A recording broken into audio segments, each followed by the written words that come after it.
Bruce Lee's secret, the routine that left Foreman speechless.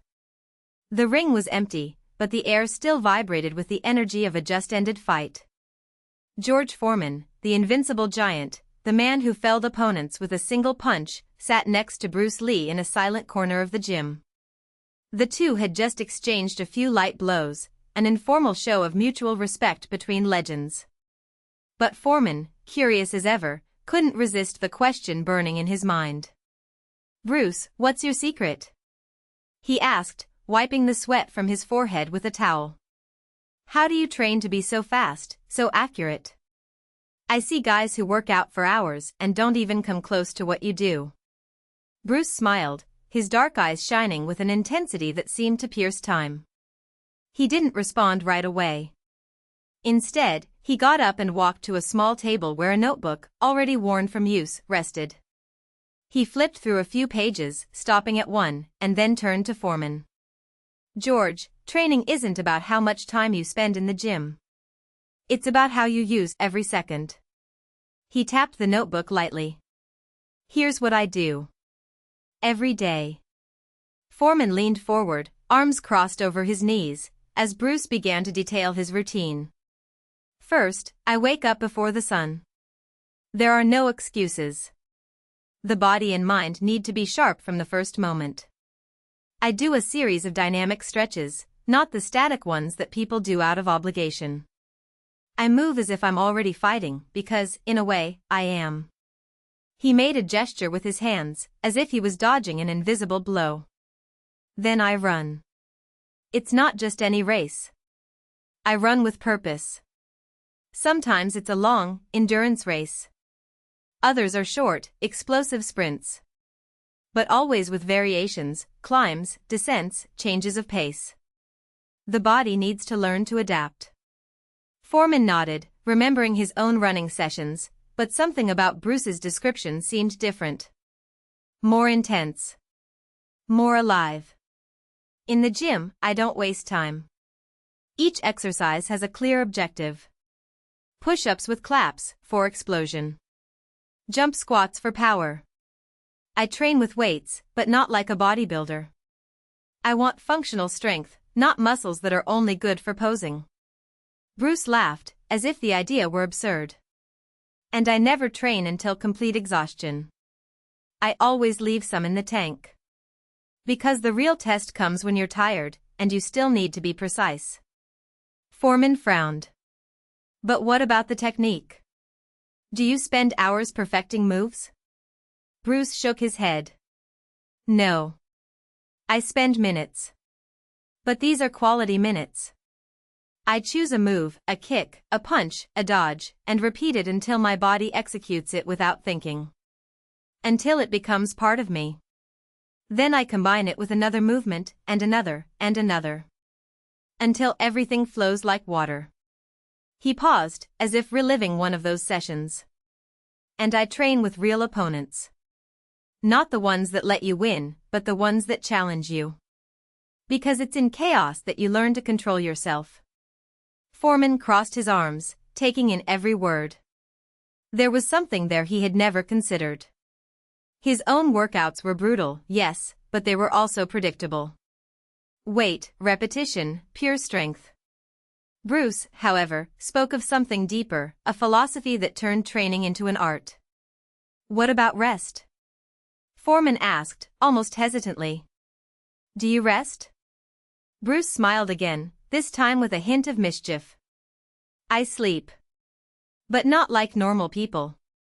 I sleep with purpose. My body needs to recover, but my mind won't stop. I visualize fights, movements, strategies. Sometimes I wake up in the middle of the night and write down an idea I had in my sleep." Foreman let out a short, incredulous laugh. "You're a machine, Bruce." "No," Bruce closed the notebook with a soft click. "I'm just a man who understands that training isn't about what you do in the gym. It's about what you do outside of it. It's about how you live." Silence fell between them. Foreman looked at his own hands, large and powerful, but which now seemed less impressive in light of this revelation. He had always believed that strength came from quantity, more weight, more reps, more hours. But Bruce Lee talked about quality. Of intention. So that's it? Foreman muttered. Is that all? Bruce shrugged, as if the answer was obvious. That's enough. And in that moment, George Foreman understood that it wasn't just a routine that Bruce had revealed to him. It was a way of seeing the world. A way of living. And that left him speechless. Final chapter, The Path of Intention. The days that followed were of silence and reflection for George Foreman. He returned to the gym, but not with the same fury as before. Each movement now carried a different weight, not that of the plates, but that of consciousness. Bruce Lee was no longer there to guide him, but his words echoed like a mantra, "It's about how you live." Foreman started training smarter. Fewer hours, more focus. Less brute force, more precision. And, for the first time, he felt that his body and mind were in harmony. The results came quickly, his speed improved, his stamina became more efficient, and even his punches gained a fluidity that hadn't existed before. But the real test was yet to come. The fight against Muhammad Ali in Kinshasa, Zaire, was one of the most brutal of his career. Ali, the master of provocation, called him old and slow even before the first round. Foreman, however, was undeterred. He entered the ring not as a raging bull, but as a man who understood the game. Every punch he threw had purpose. Each dodge was calculated. Ali danced, provoked, but Foreman didn't fall into the trap. He waited. And when the right moment arrived, in the 8th round, a single blow, precise, intentional, fell Ali. The whole world held its breath.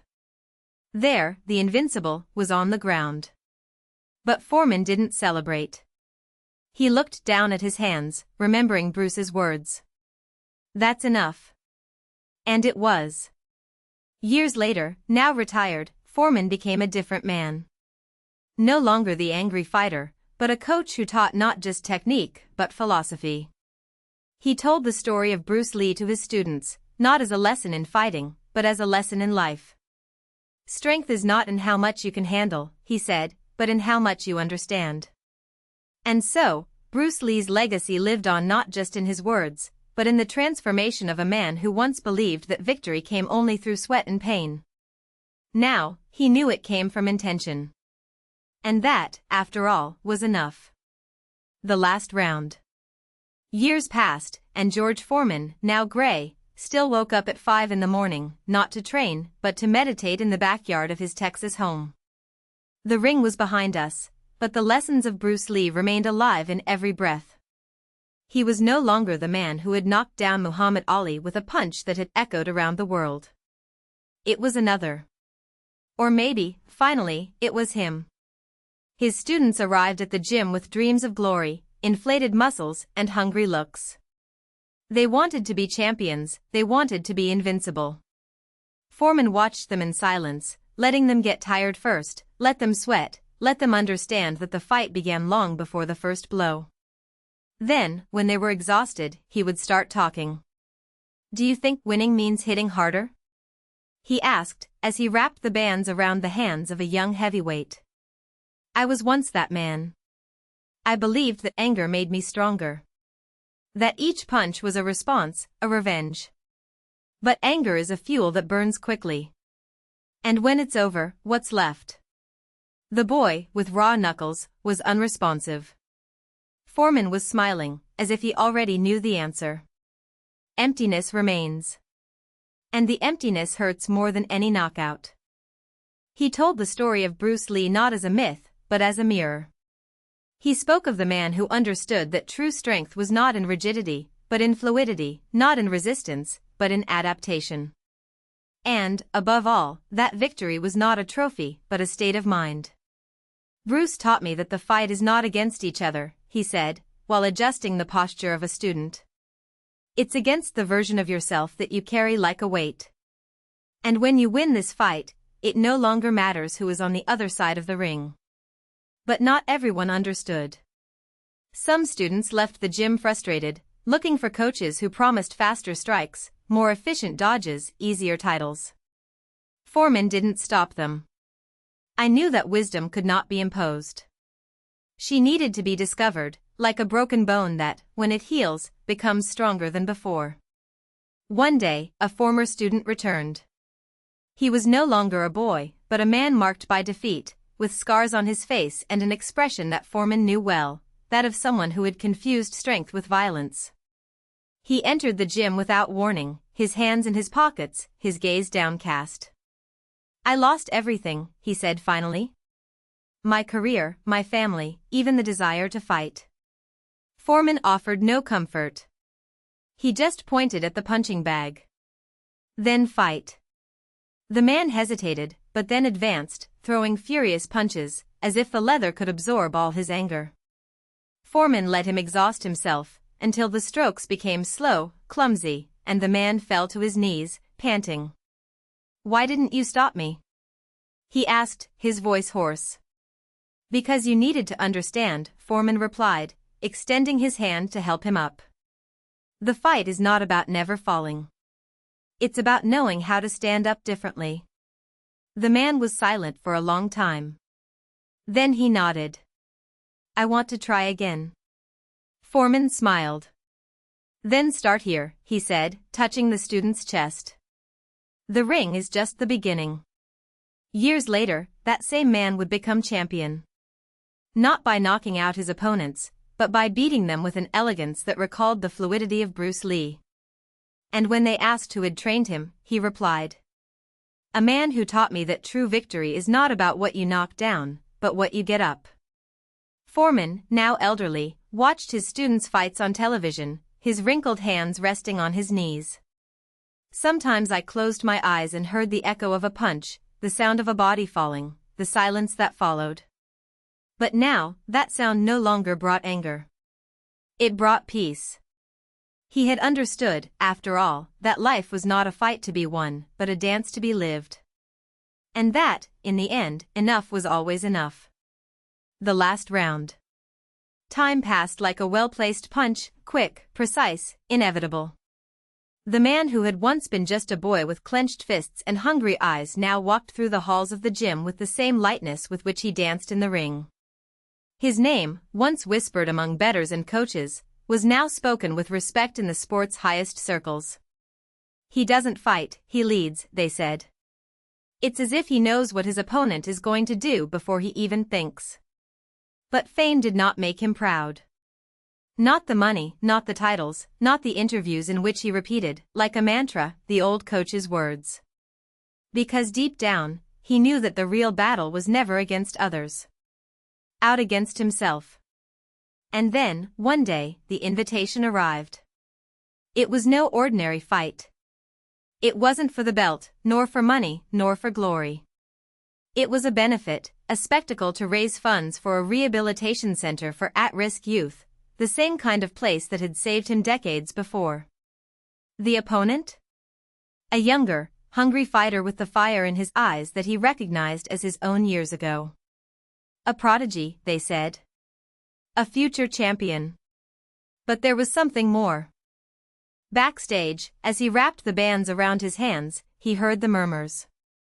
The young man was not just talented, he was arrogant.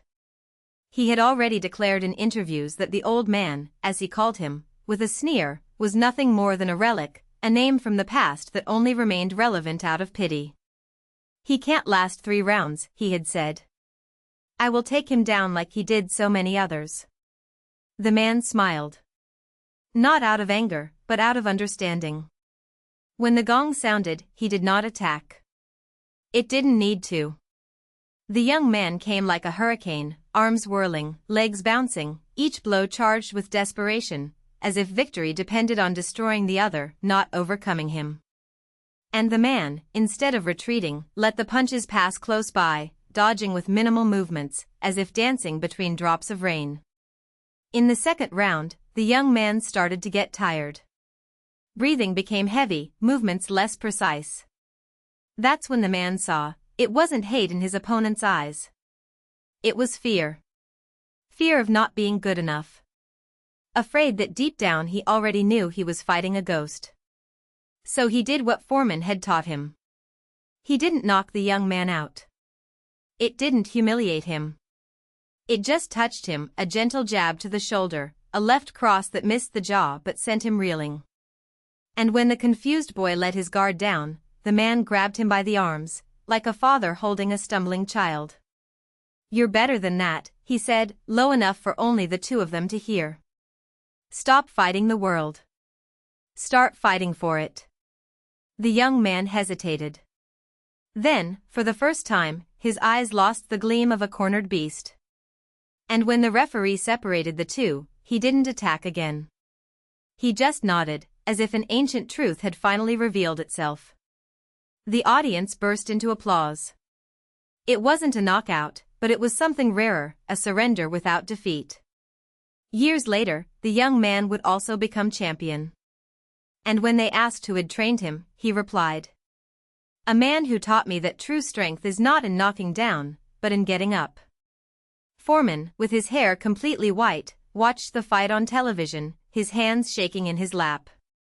When the announcer mentioned his former student's name, he closed his eyes and smiled. The echo of the punches was still there. But now, it was just the sound of time passing. And somehow, that was enough. The doorbell rang. It was the postman, bringing a letter with the Rehabilitation Center's stamp. Inside, a photo, a group of young people in a ring, smiling, with new gloves and looks that no longer carried the weight of the world. On the back, a handwritten phrase. "Thank you for showing us that the ring is just the beginning." Foreman folded the letter carefully and put it in his pocket. Then he got up slowly, leaning on his cane, and walked to the window. Outside, the sun was setting, painting the sky gold and red, like the reflection of a ring at the end of a long fight. He took a deep breath. And then, for the first time in decades, he didn't feel the weight of the years. He felt the weight of peace. And that, after all, had always been enough.